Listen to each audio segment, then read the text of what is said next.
Sa patuloy na pagdami ng mga motor sa kalsada mula sa iba't ibang brand, ang Yamaha Motorcycle ay naglabas na naman ng mga bagong motorsiklo ngayong taon na talagang magugustuhan at magugustuhan pa ng marami dahil hindi lang kalidad. Tibay at tatag ang enhance sa mga bagong motor na ito, maging ang pagiging moderno na may makabagong disenyo, malakas na makina, at matipid kumonsumo, kagaya na lamang ng bagong Yamaha NMAX at Yamaha Aerox 2025 model. Hindi lang pala ang dalawang ito ang dapat mong abangan na dumating sa Pilipinas ngayon, dahil may dalawa pa palang bagong kakalabas lang na motor si Yamaha, na maisulit at praktikal ngayong makabagong katangian. Yan ang aalamin natin kasama ng mga presyo nito.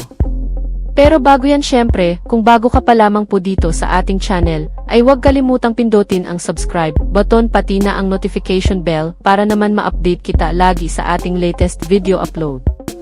2021 nung unang inilabas sa Pilipinas ang pinakabagong Mio scooter ng Yamaha Mio Gear. Ito ay mas naging popular dahil sa pagiging mas advanced at matipid nito kumpara sa ilang mga naunang Mio scooter ng Japanese motorcycle. Maraming dalang gamit at mas practical pa na klase. Kaya ngayong taon ay nagkaroon muli ng pinakabagong pag-re-update sa commuter na ito, gaya ng pagkakaroon nito ng bagong multi-purpose rear handle na pwedeng hawakan at pwede ring pagtalian ng mga gamit. Mas malapad at maluwang na rin ang seat na may anti-cramp, maluwag na legroom space, at may anti-cramp din na perpekto para mas komportableng sakyan at lagyan ng mga gamit.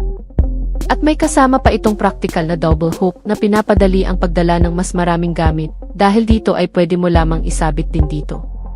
Meron pang tapakan ng mga bata para sa komportableng pag-upo. May makabagong smartphone connectivity features na rin itong modelo na mas practical pa.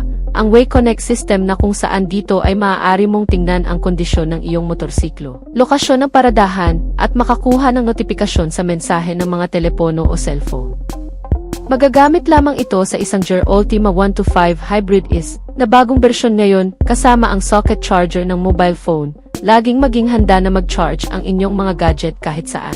Anumang oras na hindi na kailangan pang mag-alala tungkol sa pagkaubos ng baterya o pagkalubat. Meron din itong mga LED lighting system, LED headlamp na may magarang disenyo, na ginagawang mas malamig at maliwanag ang pagmamaneho lalo na sa madidilim na kondisyon. Sinamahan pa ito ng hazard lamp kung saan nagbibigay ng mas practical at emergency na paggamit lalo na sa mga sitwasyong kinakailangan mong mas mapadali ang pagmamaneho o sa mga biglaang pagpapahinto sa gitna mismo ng kalsada na kung saan magkakaroon ka ng agarang visual sign sa mga kasabayan mo. Nilagyan din ito ng bagong digital speedometer. Malaki, cool at sobrang nagbibigay kaalaman na digital speedometer. Ginagawang mas kapana-panabik ang iyong biyahe sa isang malinaw at modernong display. Available lang din ito sa Gear Ultima 125 Hybrid is version.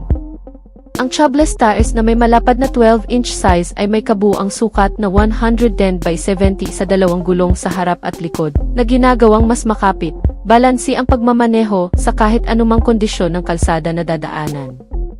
Ang bagong disenyo nito ngayon ay mas naging matapang, medyo may kakaiba nga lang sa modelong ito na kung papansinin ay mas naging malapad ang mga sukat ng ilaw kumpara sa dating modelo, na nagbibigay ng bagong impresyon at mataas na kalidad na may cool confident na style. Ang posisyon sa pagsakay ay nagmumukha kang sobrang kumpiyansa dahil sa mas abot kaya at hindi masyadong kalakihan.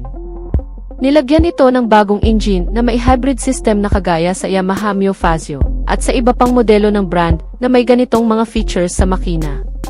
Ito ay may Blue Core Hybrid 125cc engine na mas malakas na raw ngayon kumpara sa dati. Environmental friendly at maaasahan kasama ang electric power assist start na ginawang mas maayos at mas matatag ang acceleration lalo na kapag umaakyat ito sa matatarik na kalsada, kaya maging sa mga ahonan ay hindi ka mapag-iiwanan. Meron itong malaking fuel tank ngayon na 5.1 liters. Mas maganda ito ngayon lalo na sa mga long ride dahil mas tatagal ang paggamit mo at napakatipid nito kumonsumo ng gasolina ngayon. Sa dating average fuel consumption nito na 45 km per liter, ngayon ay aabot pa raw ito ng 50 km per liter o mas higit pa. Bukod pa riyan itong bagong Yamaha Mio Ultima 125 Hybrid 2025 model ay nilagyan din ng idling stop and start system na kung saan higit na makatitipid pa sa konsumo ng gasolina at mas sopistikado. Automatikong namamatay ang makina kapag huminto at nagsisimula muli sa pamamagitan lamang ng pag-ikot ng gas. Magagamit lamang din ito sa Gear Ultima 125 Hybrid is nila. Nilagyan din ito ng 18.6 liters na hugis bowl na underseat compartment na kasyang-kasya ang helmet at iba pang gamit. Ang pinakamalaki sa klase nito ay sobrang praktikal dahil marami kang maikakarga dito. Itong Yamaha Mio Gear Ultima 125, pagdating sa kabuuang detalye ng makina, ito ay naka-liquid cooled, 4-stroke, single overhead cam, na may bore and stroke size na 52.4mm by 57.9mm. May kabuuang displacement na 124.86 cubic centimeter, na kayang gumawa ng hanggang sa 6.2 kilowatts sa kada 6,500 RPM, at maximum torque na 10.6 Nm sa kada 4,500 RPM. May fuel supply system na injected, isang city-type transmission na may V-belt lubricant, at starting system na electric. Pagdating sa chassis and suspensions, meron itong underbone body frame na may kasamang telescopic fork front suspensions, at unit swing arm, single-sided shock absorber. Ang kabuuang sukat ng gulong nito ay nasa 110 by 70 by 12 sa harap at likod, nilagyan ng disc brake sa front at drum brake naman sa likuran. Habang ang kabuuang sukat nito, pagdating sa haba ay nasa 1,850mm, may lapad ito na 685mm, at taas na 1,075mm. Ang wheelbase size nito ay nasa 1,280mm. Ang bigat nitong motor ay 95 kg, at may fuel tank na 5.1 liters, habang ang ground clearance size ay nasa 135mm. Ang seating height nito ay nasa 750mm, at may dalawang klaseng kulay na pagpipilian, ang dark gray at silver color.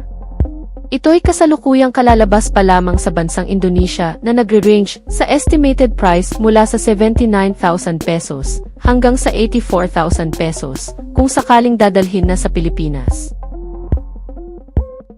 So yan na muna ang ating latest news and update mga ka-Wizard Moto. At kung bago ka pa lang sa ating YouTube channel, ay huwag kalimutang mag-subscribe. Sa ating mga solid subscriber ay maraming salamat sa inyong walang sawang pagsuporta. Antabayanan lang ang ating susunod na video upload. Ride safe and God bless as always.